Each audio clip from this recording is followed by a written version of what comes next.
काही वेळा मनुष्य स्वार्थापुरता परमेश्वराला आठवतो आणि आळवतो, मग त्याचे परिणाम भोगणे हे क्रमप्राप्त असते.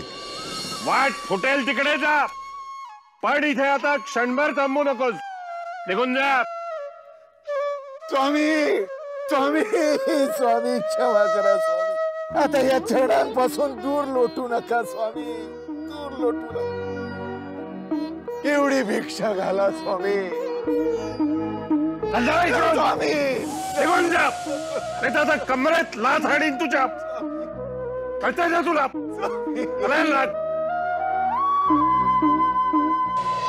स्वामी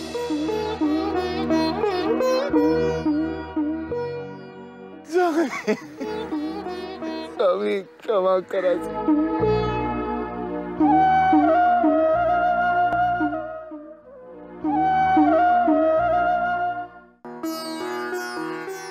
माधवा, खूप तहान लागली रे, चालून चालून दमायला झालंय.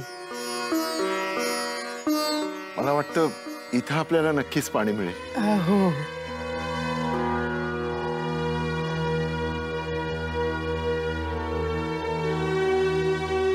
काय झालं? आपण ओळखतो एकमेकांना? नाही ना? फुकटच्या चौकशा कशाला करताय? होय, मी फार मोठ्या अडचणीत सापडलोय. अशी कोणती अडचण आहे? का तुम्हाला माझा कळवळा आलाय का? तुम्ही ती अडचण दूर करणार आहात का? नाही, तसे प्रयत्न नक्कीच करेन मी. माझ्या मर्यादा ओळखून आहे मी. तरीही तुमच्या काही उपयोगी पडता आलं तर समाधान वाटेल मला. आणि हो, जी काही तुमची समस्या असेल ती सोडवण्याची ताकद जर माझ्यात असेल आणि स्वामी इच्छा असेल तर मी नक्कीच प्रयत्न करेन.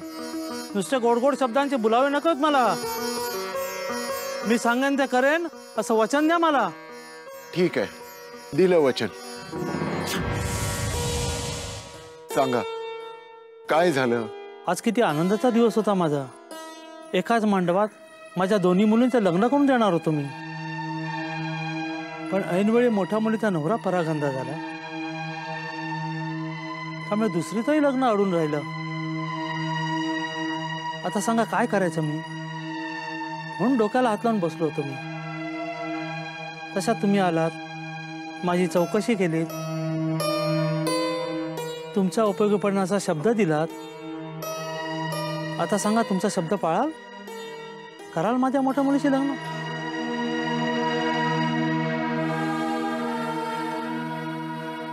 स्वामी, हे कोणतं धर्मसंकट आहे हो?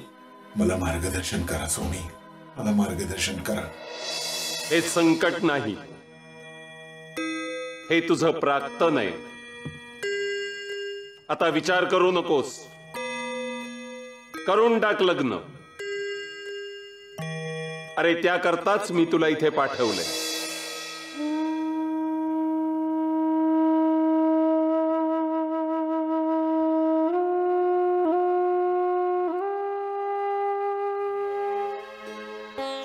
ठीक आहे, मी लग्नाला तयार आहे. हम या आतमध्ये.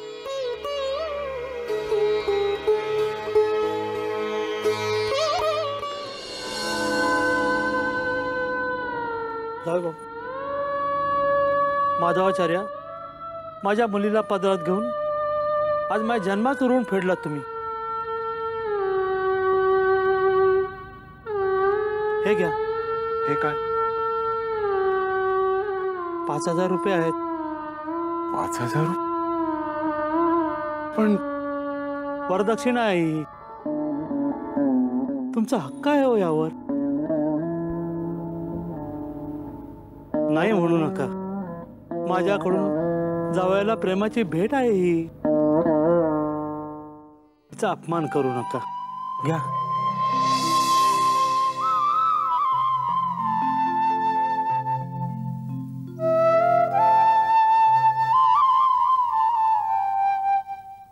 माधवा,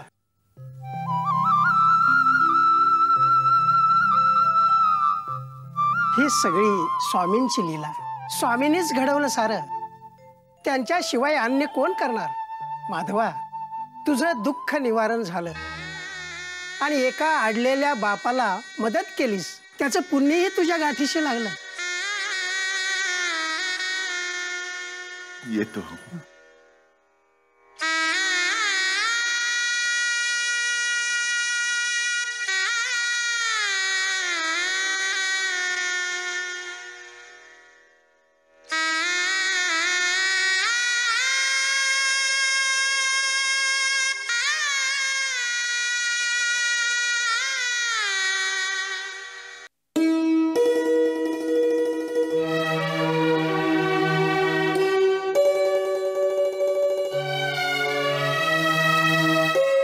शिवहर शंकर नमामि शंकर शिवशंकर शंभो.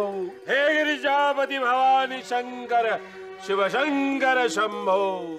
स्वामी शंभो शंभो शंभो स्वामी शंभो शंभो.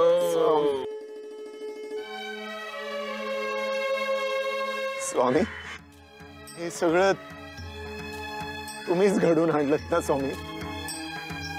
वत्सा, ही माझीच रचना होती.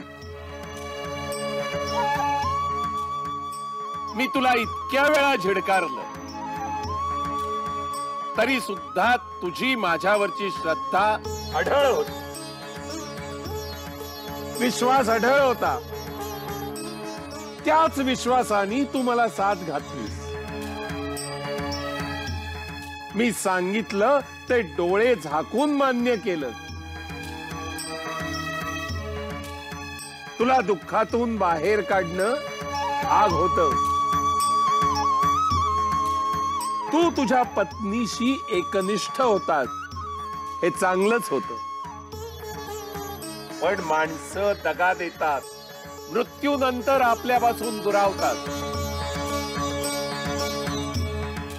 म्हणूनच परमेश्वराशी एकनिष्ठ राहणं केव्हाही श्रेष्ठ. त्याची साथ आपल्याला मृत्यूपर्यंत शाश्वत असते. आपल्या माणसांच्या मृत्यूपाशी जग थांबत नसतं. जगाचा अंतही होत नाही. जग राहटी चालूच राहते. तुलाही जगावं लागणारच. तुझी विहित कर्तव्य पार पाडावीच लागणार. दुःखावर त्यातून बाहेर पडायचा पर्यायही असतो. तुझ्या पत्नी वियोगाच्या दुःखातून तुला बाहेर पडायचंय. पडशील ना?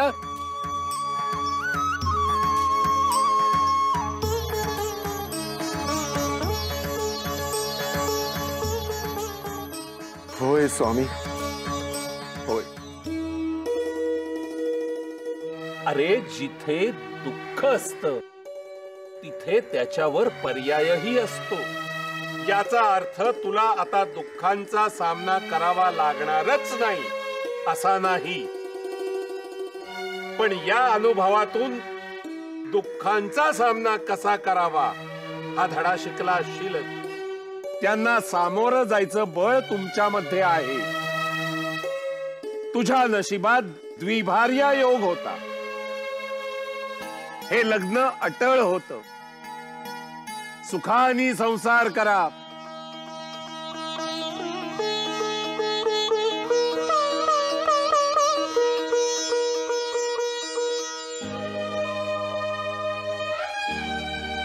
हे 5,000 रुपये घे आणि तुझे कर्ज फेडून टाक. सुखानी संसार करा. माझे आशीर्वाद तुमच्या पाठीशी आहे. तुम्हाला आयुष्यात काहीही कमी पडणार नाही. येऊ नकोस, मी तुझ्या पाठीशी आहे. स्वामी समर्थ महाराज की.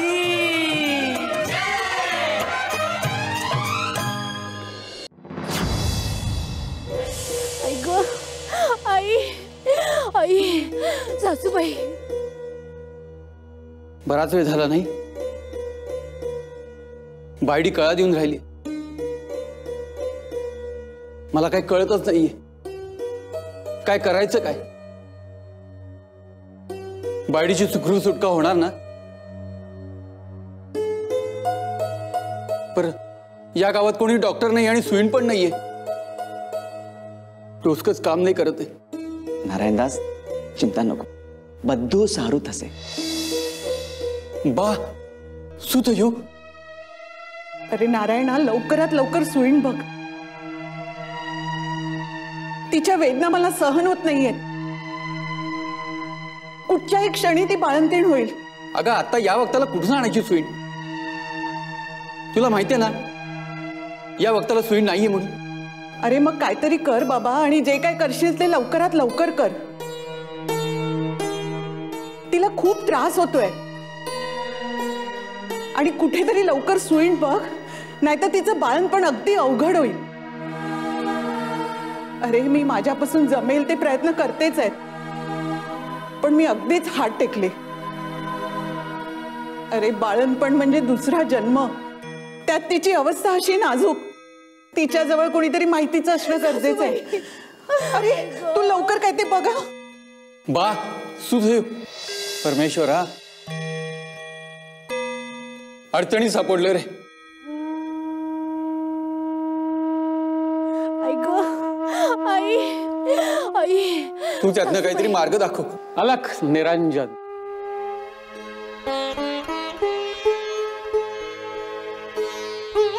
महाराज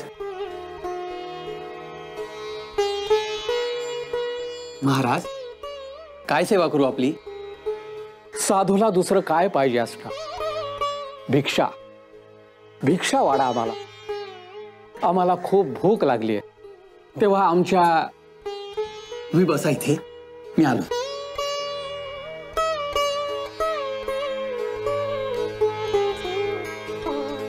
अलख निरंजन, आई सोडवा, आई गो, आई आई।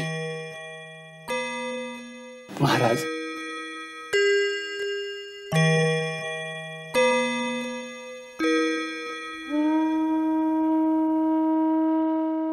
घरात कोणी आजारी आहे का? महाराज माझी बायडी गर्भवती आहे, कुठल्याही क्षणी बाळंत होईल। आता या क्षणी गावात कोणीही डॉक्टर नाही किंवा सुईणही नाहीये। मला एक डॉक्टर माहिती आहे। कोण आहे तो? जवळच राहतो का? आणि मला कसं माहिती नाही? हा डॉक्टर असा आहे की तुम्ही त्याला फक्त हाका मारायची अवकाश, की ते ताबडतोब तो धावून येईल तुमच्याकडे। फक्त तुम्ही त्याला मनोभावे शरण जायला पाहिजे। तुम्ही कोणाबद्दल बोलताय? एक अवतारी सिद्ध पुरुष आहे, अक्कलकोटला प्रत्यक्ष बघितलंय मी त्याला। स्वामी समर्थ, स्वामी समर्थ। स्वामी समर्थ ते काय करणार? सर्व काही। त्याला नुसती साथ जरी घातली तरी ताबडतोब धावून येतील ते तुमच्यासाठी। साक्षात दत्त महाराजांचे अवतार आहेत ते। भक्तवत्सल, दीन दुबळ्यांचा नाथ, संकटात सापडलेल्याचा तारणहार। तुम्ही स्वामींचं फक्त नामस्मरण करा, त्यांच्या लीला काय वर्णाव्यात। कुणाच्या भाकड गायला पाना फुटला, कुणाचे दारिद्र्य दूर झाले, कुणाला संतान प्राप्त झाली। तुम्ही स्वामींचं स्मरण करा, सर्व काही ठीक होईल। असल्या भाकड कथांवर आम्ही विश्वास ठेवत नाही। अहो आपल्या पोटाची खळगे भरण्यासाठी जो तो उठतो आणि स्वतःला साधू पुरुष म्हणून घेतो। एखादा गारुडी चमत्कार करतो म्हणून त्याला संत पुरुष म्हणायचंय काय? तुमच्यासारखी लोक अशा लोकांवर विश्वास ठेवतात म्हणून त्यांचं फावतं। काय बोलताय? तुमच्या या बेताल बोलण्याला काही आधार आहे का? अनुभव नसताना तुम्ही स्वामींची अकारण अवहेलना करता आहात। सिद्ध पुरुषाबद्दल असं बोलू नये, तुम्हाला प्रत्यंतर आल्याशिवाय नाही राहणार।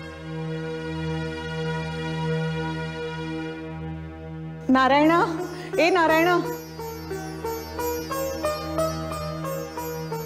बा सुदैव, अरे काही केलंस का?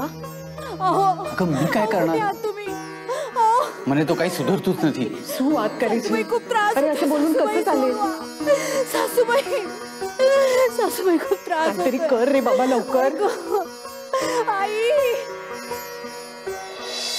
परिस्थिती आता हाताबाहेरच गेली. असं कसं झालं? नारायण, मला वाटतं आता तू त्या स्वामी समर्थांबद्दल अपशब्द बोललास ना, त्याचाच परिणाम आहे हा. अरे पण मी फक्त नुसतं बोललो की माझा विश्वास नाही म्हणून. अरे पण असं कोणाबद्दल काही माहीत नसताना इतकं टोकाचं बोलायचं असतं का? आणि त्यात ते सिद्ध पुरुष. हे बघ नारायण, तुझ्याकडे एकच मार्ग आहे. तू आता त्या साधूच्या बोलण्यावर विश्वास ठेव आणि स्वामी समर्थांना शरण जा आणि त्यांची माफी माग. स्वामी क्षमा करा मला, माझी भूल થઈ गई. या अपराधाची शिक्षा मला द्या. यातना अजून माझ्या पायडीला सोडवा. स्वामी क्षमा करा मला. स्वामी क्षमा करा. स्वामी. नारायण,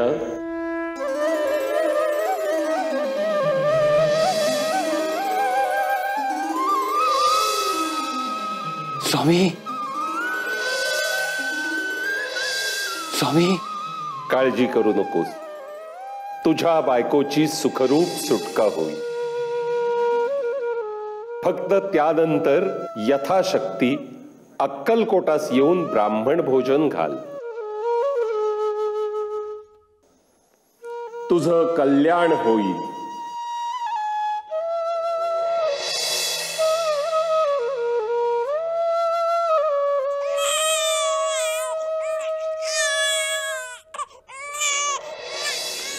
असं काय करताय? हिच्या जन्माच्या वेळी आपण स्वामींना नवस बोललो होतो, तो आता फेडायला हवा. मग कधी जायचं अक्कलकोटला? जाऊ की. काय घाई एवढी? नारायणा, मला एवढंच सांगायचंय की जेव्हा आपण परमेश्वराकडून जे काही मागतो ते आपल्याला परतफेड करायचंच असतं, कारण ते आपण कबूल केलेलं असतं. अगं पण करू की. स्वामी समर्थ महाराज.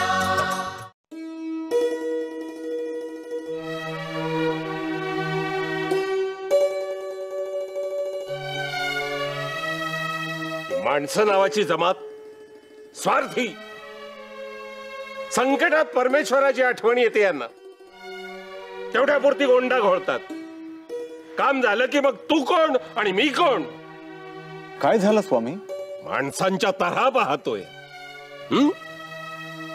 संकटात यांना परमेश्वराची आठवण येते. परमेश्वर यांच्यावर दयेची पाखर घालतो.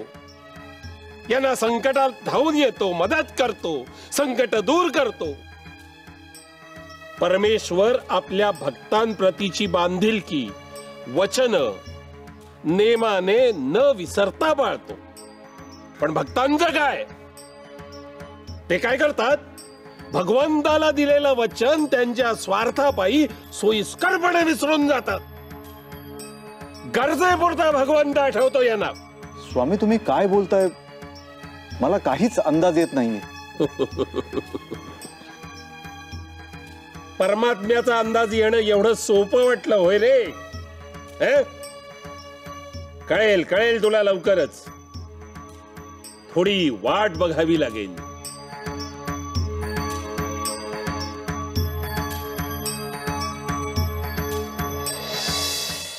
पकड पकड पकड पकड पकड पकड पकड पकड पकड पकड पकड.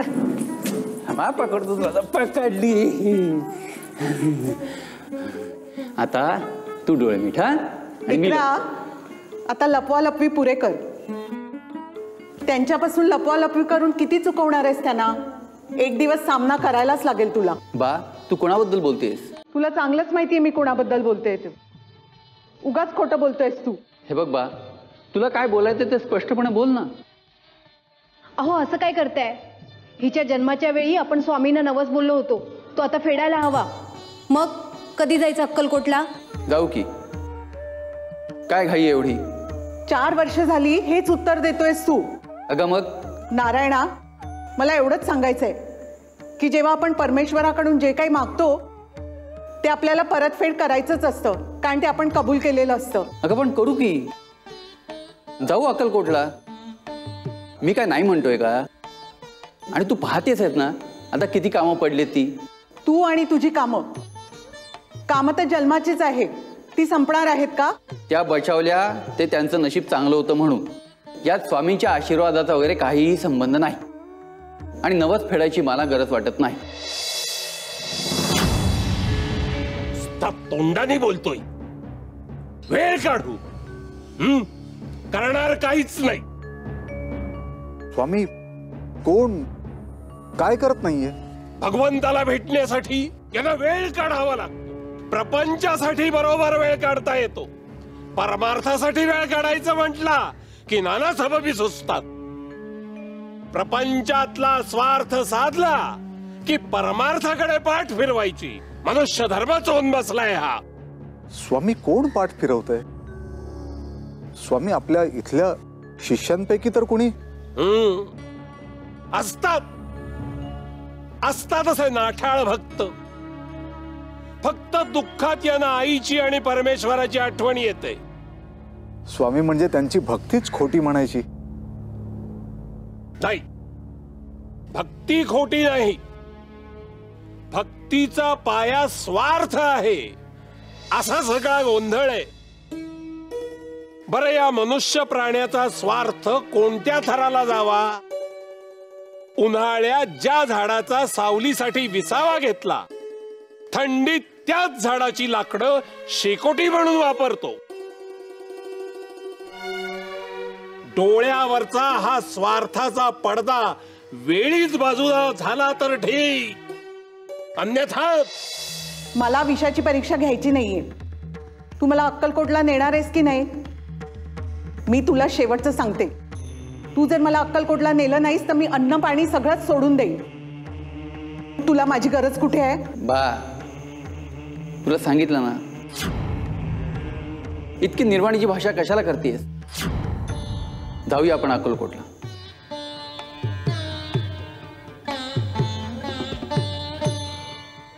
तुम्ही निघायची तयारी करा.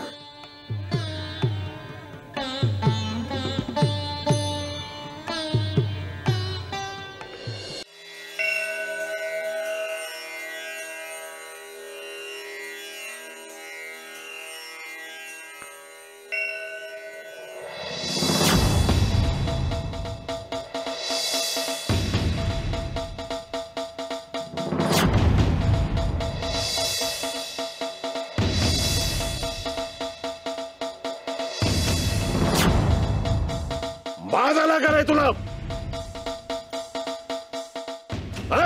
एवढा मोठा झालास की मला दिलेलं वचन पाळायची तुला गरज भासत नाही. चल चल चल इथून. मला तुझी तुझ्या नमस्काराची अजिबात गरज नाही. कृतज्ञ कुठचा खबरदार थांबशील तर इथे चालायला लाग.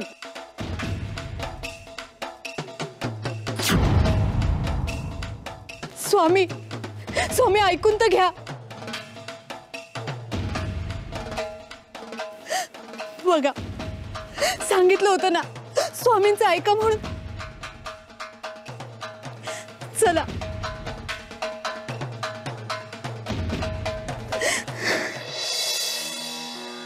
स्वामींनी आपला नमस्कार पण स्वीकार केला नाही. काही ऐकून न घेताच आपल्याला परत पाठवलं. हे काही मला चांगली चिन्ह दिसत नाही. तुम्ही खरं बोलताय बा. स्वामींचं हे रूप, हा क्रोध, मग आपलं कसं होणार हो? आपलं काय होणार कोणास ठाऊक.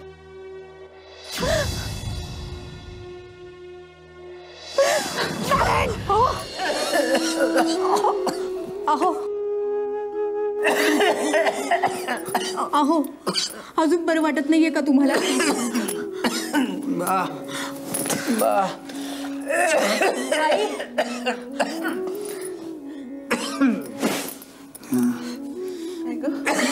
यांचा ताप बळावतच चाललाय. पट्टी बदल. नारायणा, अहो थोडं शांत राहावं वाटेल. हं बरं. नारायणा,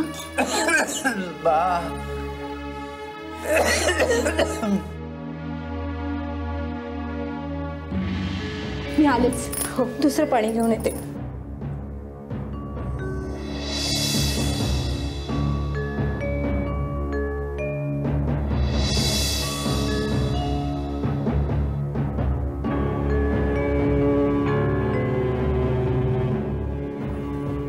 वैद्य बुवा, इतके दिवस झाले उपचारात कोणताही खंड पडू दिला नाही, कुठचीही कुसूर बाकी ठेवली नाही, पण ह्याचा आजार तर बळावतच चाललाय. मुलगा खंडच चाललाय हो माझा. अहो, क्षयरोगाची लागण झाली आहे त्याला. आपण प्रयत्न करत राहायचे.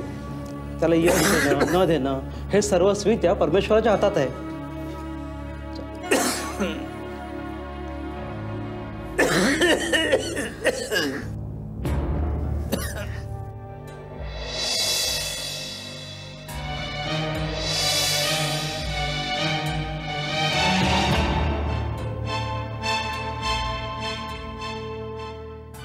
स्वामी, स्वामी, स्वामी, मला माझी चूक कळली आहे.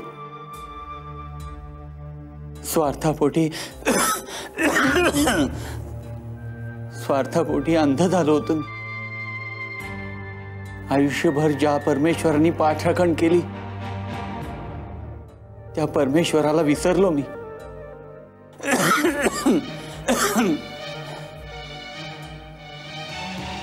मी खूप मोठा अपराधी आहे. तुम्हाला दिलेला शब्द नाही पाळला मी. स्वामी, पुन्हा तसं नाही होणार. या आजारपणामुळे माझे डोळे उघडले.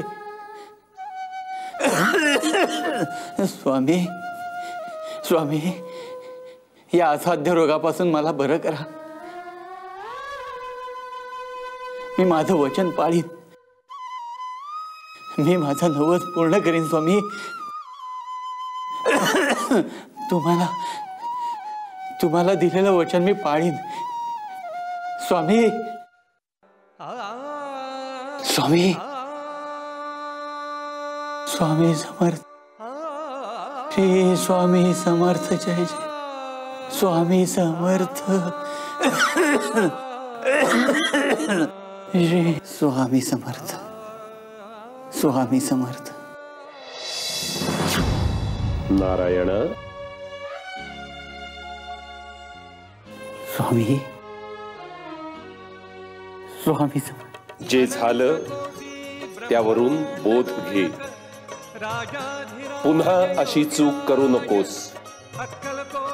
केल्या अपराधाचं तुला शासन मिळालेलं आहे, त्याचा तुला पश्चात्तापही झालाय. तेव्हा शासनामागचं प्रयोजन सफल झालेलं आहे. आता आजारपणातून तुझी मुक्तता होईल. स्वामी, स्वामी समर्थ. भिऊ नकोस. मी तुझ्या पाठीशी आहे. स्वामी समर्थ. स्वामी समर्थ.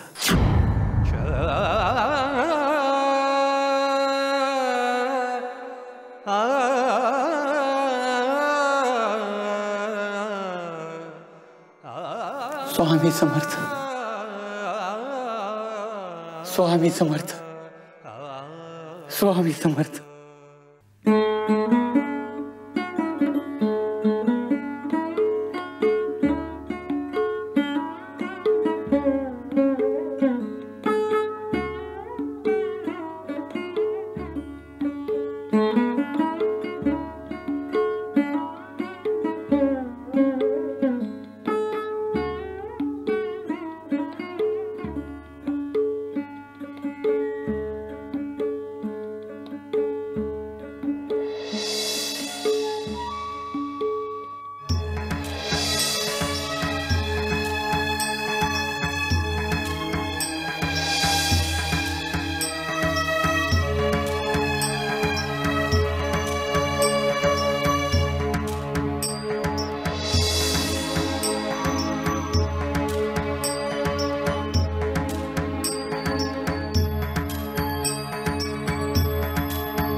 भिवू नकोस, मी तुझ्या पाठीशी आहे.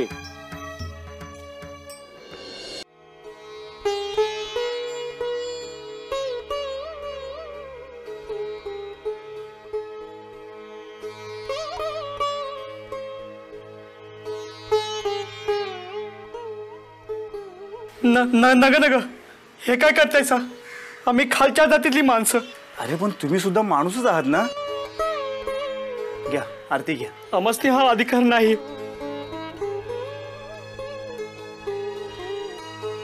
अहो आमच्या नुसत्या स्पर्शाने सुद्धा आरतीला इटाळ होईल. मी स्पृश्य अस्पृश्य भेदभाव मानित नाही. माझ्यासाठी सगळी माणसं सारखीच आहे. अरे आपण सगळी ईश्वराची लेकरे आहोत. तो आपल्यात भेद करत नाही तर आपण का म्हणून करायचं? ह्या जाती जमाती माणसांनी स्वतःच्या स्वार्थासाठी आणि सोयीसाठी केलेल्या आहेत. त्यावर माझा अजिबात विश्वास नाही. मानवता हाच खरा धर्म आहे. तेव्हा घ्या आरती घ्या. घ्या.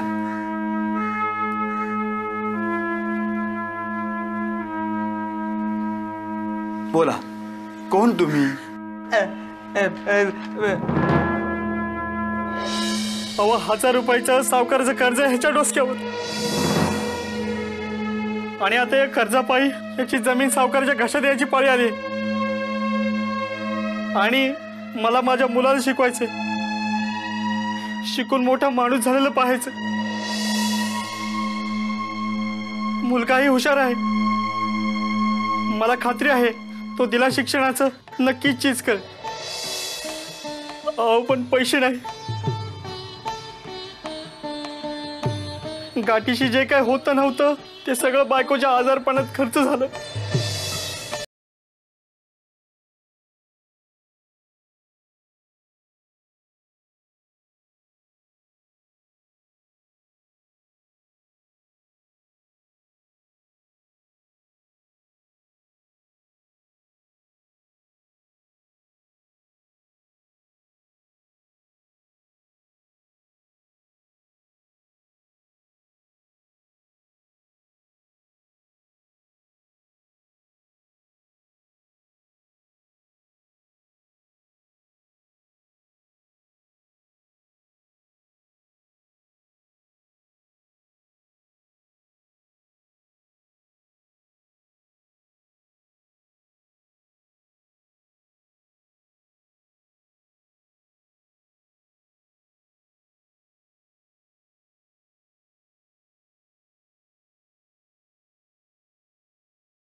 शिकला तर ती तुझ्यासाठी मोठी संपत्ती असेल.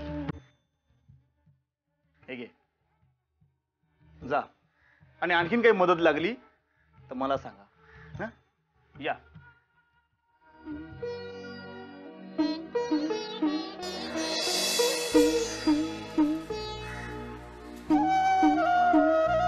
अरे गोविंदा, आपली संपत्ती दोन्ही हातानं सगळ्यांना वाटत सुटलास तर तुझं पुढं काय होईल याचा कधी विचार केलायस? अरे इतरांसाठी करतोस, स्वतःसाठी काहीतरी शिल्लक ठेव. काय करायचं साठवून? धनाचा साठाबिटा करणं आपल्याला जमत नाही. अरे कधी काळी माझी परिस्थिती सुद्धा यांच्यापेक्षा काही वेगळी नव्हती.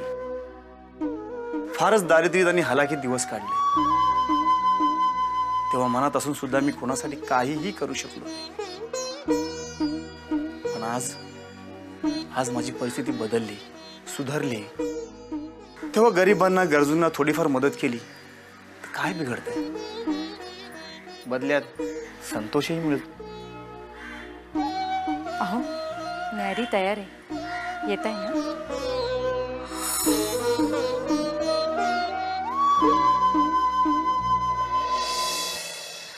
अहो असं काय करताय? करा की सुरुवात. अहो 4 घास पोटात जायला नकोत का? अरे गोविंदा, समोर बघ. अरे अन्नपूर्णेच्या हातच्या अन्न ग्रहणाचा आनंद काही निराळाच असतो. अरे कसला आनंद आणि कसलं काय? तुम्हाला तर सगळं ठाऊक आहे ना. उदरभरण माझ्यासाठी आनंद नाही, शाप आहे. शाप. काहीही खाल्लं रे खाल्लं की पोटात अशी आग होते म्हणून सांगू. मरण आलं तर परवडेल, पण या वेदना नको असं वाटायला लागलं. कुठल्या जन्माची भोग भोगतोय कोणाच ठाऊक. अरे असं काय बोलतोय गोविंदा? खाल्ल्याशिवाय काही तरणोपाय आहे का? घे बघू, घे.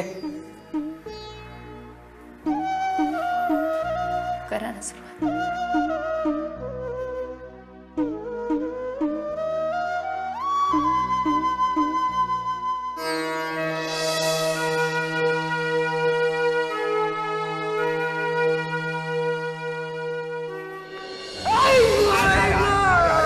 बाबा सांभाळून रे. अरे ठीक होईल सगळं. अरे जरा जरा जरा सहन कर, जरा सहन कर. हे तुळशीचं बी घ्या ना, दुधात घोटून आणलंय, नक्की बरं वाटेल. सांभाळ सांभाळ. थोडं घेऊन काय बघा.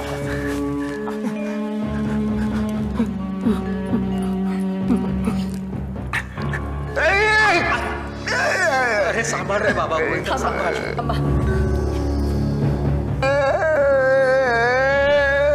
सांभाळ बाबा. गोविंदा थांब. असं हे बघ, हे बघ, हे घे, हे घे. हा गुलाबाच्या पाकळ्यांचा रस आहे, हा घेऊन तर बघा, तुमच्या पोटातला दाह नक्की कमी होईल. थोडं थोडंसं घेऊन. श्याम, जा आणि आज चंदन उघडून ठेवले ते पटकन घेऊन ये. गोविंदा, अरे जरा धीरानं घे रे बाबा, होईल हळूहळू बरं.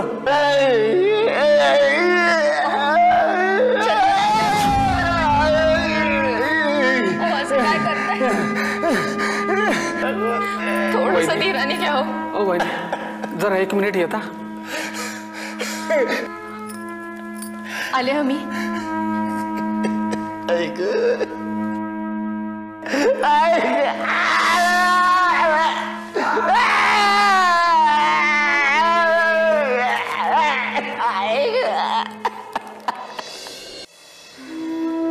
वहिनी, मला वाटतं हा आजार काही साधा सुद्धा आहे असं वाटत नाहीये.